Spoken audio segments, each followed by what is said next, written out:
So you know how everyone was like in the Asian community is always talking about, oh, my parents don't support me being passionate about things. Like I would envy white kids all the time, be like, oh, if I would probably make it if I was if my parents just loved me like that and supported me in anything I did.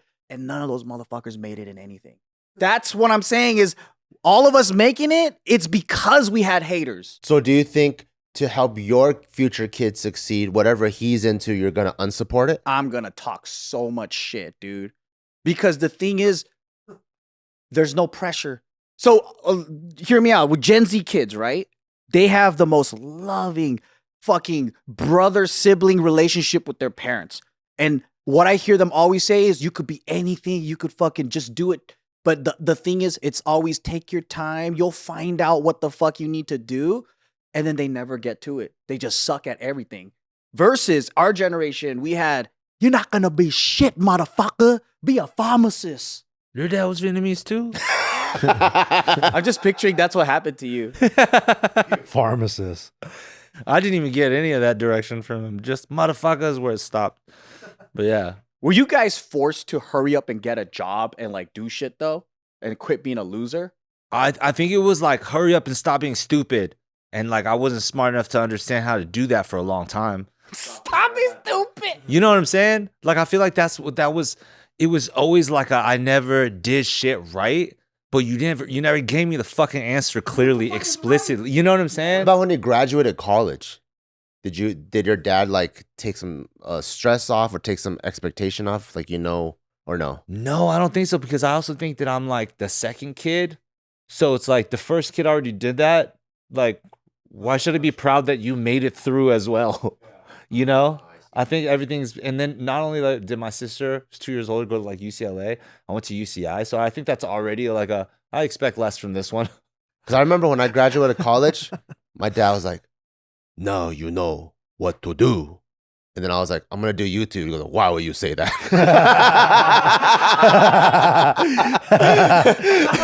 I'm like, wait, I thought you said now I know what to do, but I can't do what I want to do. Say that? That's a great response. You know Cassie Blogalottis? Yeah. So she's probably had less support than we had. Like I heard her story, and then I was like, see, I need resistance like that to be as great as she was. She's like surpassed us by like thousands, right? You know what's gangster though? She ended up hiring her dad. Eventually, after they made, but then her story is that she basically got ostracized. Like to the point where like, you not family no more. She got kicked out the family. Dude, she had to go out, make it on her own, come back and be like, look, I was right. And then they're like, I was so wrong. Maybe that's what you do. Instead of like badgering them every day about how your dreams will never make it, because I think eventually that'll cut them down. You just kick them out of the nest, dude. You just say, don't come back until you make it. You got to flap your wings. Flap your wings, or you can't come home. What if I miss my kids because I want to see them? You got to deal with it, dude. That's your burden to bear. That's your burden to bear, okay? As a parent, you would see signs of this. You would see this pattern. Therefore, by the time they're at the adult age, you know what's going to work for your kid. So like, you know, it's like, it's not like suddenly I'm figuring out my kid with his life choices at 18 or 22, just went to college. And it's like, I don't know how he responds to my energy, whether it's whether it's the right shit or not. I knew at age fucking 7 the very first time. This is what I'm assuming, by the way, because obviously I don't have a fucking 7-year-old in Europe somewhere, you fuckers. I knew that Slovakia. I would assume that I would know. Never Slovakia. I would assume that I would know that, like, hey, when I tell my kid that he can't do this, and then he like gets a chip on his shoulder and then reacts this way, and obviously it's way easier to see the tells when they're an infant, when they're a fucking child. I would assume that trains you for the 700 more times that you got to do a version of that. By the time they're going into the college version, right? You know the limit of being like, no, like you shouldn't do that. That you know the depth of your shit talking. I would assume that. They fucking reverse psychology'd us? I think now with my parents, because at the time, I was always convinced that it was just like, you don't get it. You don't get me. I think our parents didn't even pay attention. I think our parents were stupid. I think they're not paying attention to the thing. I think they're still paying attention to something about us, is what I'm saying. Like I they feel know like- you well. Because I but- don't think my parents knew. Like, it would be like, hey, Dad, I'm going to join the Marines. He's like, what the hell? Like, I'm like, you didn't see me, with the fucking things as a kid, G.I. Joes and shit. Like, there's just like, No, but I think, see, I understand, but I think your dad knew that no matter what you were going to do, he was always going to go, what the hell? I think that's what he knew. what do you mean? yeah, So even if I, I think that if you one day did something and he went, that's what I was expecting from you. Yeah, right. That's not his son. You know what I mean? what the hell? So there's zero things I could have done right. No, I think his son from day one was always doing the most ridiculous shit, like getting kicked out of everywhere, having the most ridiculous reasons. I think at that point, a parent has to understand that that's always going to be their kid in every version of it, even the success. I see. You know, and so like at that, I'm not saying he did great parenting. I have no idea. I'm just saying you gotta at least see the signs at this version. Like he's a random dude. He's always getting into shit. That's his personality. You gotta know that by the time you're getting to the adult question of like what they're choosing to do as a career, it can't be so like what. But I'll tell you this about Asian parents. So like I had a like one-on-one with my mom recently, and she goes, for like the most of your life, I didn't know who you were. And then she was like, because I always had an image of who I wanted you to be. And my image of you was that. So the things that didn't fit in this circle, I just denied it, that it wasn't you. She goes, that's not my son. My son doesn't act like this. But then when you did act the way I wanted you to, that's when you got love from me. So that's the conditional Asian love. I just feel like that version of maturity is like a fucking fairy tale in the regular Asian parenting culture. You realize this at 70, right? That sounds like literally a proverb that should be written into like a religious text for people to aspire to discover one day, like nirvana. I don't think that's possible.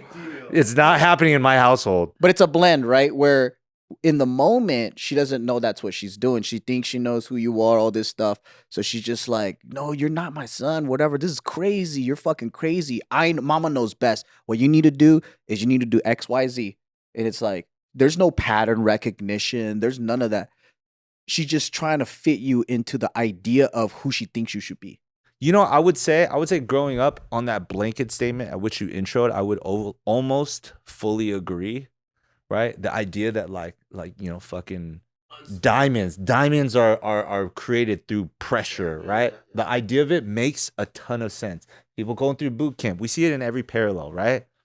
It's just very funny, especially because when I went into like the whole dance world and stuff like that too, like people are like, what's your success or how'd you get there? So you're going around and you're almost like evangelizing your own understanding of your own personal story because you're like, this is crazy. The first time I told the story, I didn't think it was crazy. But after thousands of people were like, that's insane, I realized it's crazy, right? It was so difficult for me to get here without the support of my parents, blah, blah, blah, blah, blah, right? You really understand that it's probably what defined your journey. I agree. And then you fucking meet somebody else who's also amazing, and then they also just have loving parents, and you're like, wait, Yeah, you could have both. They shatter it. this is not a one or the other. You're saying you and Yeah. and then you're like, man, this fucking sucks again. You all over again. Yeah, because I'm with you on that where I feel that way. And then I remember one time Justin Gaethje just fought on the White House card in another fight that he won. He goes, I want to like shout out my parents, the ones that drove me to every single wrestling competition or tournament and that was there for everything, paid for my hotel, didn't have money at home, would save up for flights just to compete. This belt goes out to you. And I'm like, Yeah. They supported him every step of the way. Champions also have that story. that's fucked up. And all I'm saying is if top of the mountain can have both sides, I just prefer the nice one. That's all I'm saying. If I can have chocolate sundae and sprinkles, why not? Yeah. So yeah, to answer your question, I'm always proud that like it was a tough journey, but I will always wonder and be jealous at the same time. I am separating the lack of love. I think that's a completely different story. But I think if I can isolate the pressure, because I guarantee you these rich kids or whatever, their parents didn't let them miss practice. Their parents didn't let them like be like, you know what, today you can not go to. So pressure is probably the main. Okay, I'm just curious about this pressure. The pressure of making sure that I do my best on this competition because my parents are front row and they're watching like this with a sign. I don't know what that pressure feels like. That's loving pressure. Okay, well that's a curious one. I've seen that on white people TV. Is when you look at the seats and they're empty. Yeah. No, because even in that story there was an expectation. Like there was never an expectation my parents were there. No, his pressure is more like being on ABDC, and then they finally see him on TV and go, but you didn't go number one. I remember like I was wrestling in high school, and my dad hates violence, right? So he didn't like wrestling or football or any of that stuff. So he's like, you can only pick one. I was like, I want to wrestle. And I remember I was trying to convince my dad to come watch one of my matches, and he finally did. And then I don't know if he was there when it was my time to go on the mat. Afterwards, I caught my dad in a parking lot, and I was like, Dad, did you see my match? He goes, I got lost. I was like, motherfucker. So he didn't even know how to get to the auditorium or anything like that. So, You should have just lied, I was bro. like, dude, You should have just lied. motherfucker. He's like, I'm never coming again. He's like, your school's too confusing. Is us with our personalities, would we have actually done anything if we had love? I say no. I love I say no. No. All I'm saying is I don't think the trajectory of Bart's career would change if his dad made it to the match or got lost in the parking lot. I wouldn't have this story. Yeah, that's true. He needed true. to have gotten lost. You might have had a better life though. Hey, but then Bart wouldn't have been funny. All these fucking crazy things, bro. Like, that's what builds character and personality. I'm just saying, test me. I think we're coping, motherfucker. I'm saying, test me. Give me a successful and loving parent and let me see if I can be successful. Give you the most boring guy in the world, dude.